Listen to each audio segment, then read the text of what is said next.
Hi everyone, today we're going to talk about 80 Days. 80 Days is a new game from Inkle, who's famous for the Sorcery interactive book series. Again, this is a story-based game, so this is just a spoiler alert. You will potentially see potential encounters from the story featured here.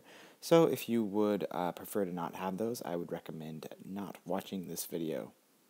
In 80 Days, you are an assistant to a famous English gentleman who is attempting to travel around the world in 80 days. This is not exactly a Jules Verne novel, but definitely very related. The world is sort of a steampunk world. There are airships. There sort of a pre-World War I type situation going on. So it definitely has that kind of look and feel. There's early automobiles, that sort of thing. So definitely has kind of a very unique world and a very unique play style.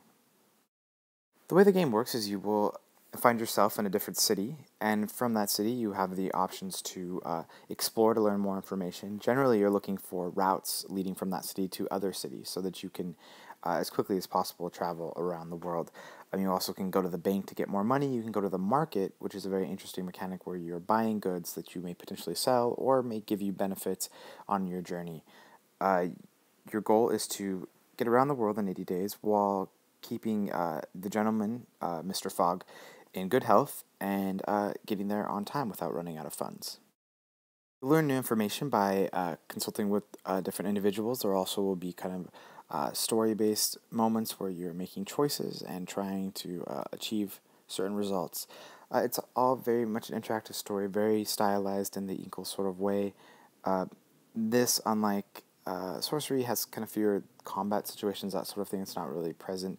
Definitely not an RPG in that sense, but it's different, very related experience where you'll be making choices, and those choices will have outcomes on your journey.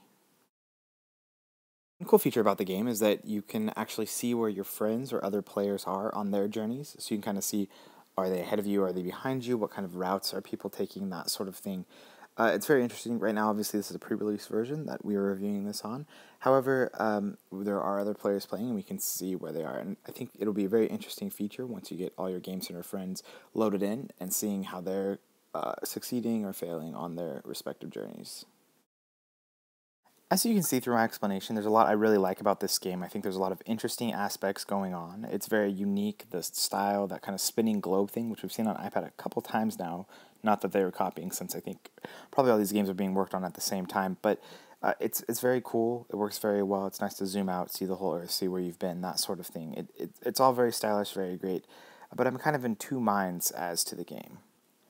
On one hand, I really enjoy the game. I think it's fun. I think I'll continue to play it.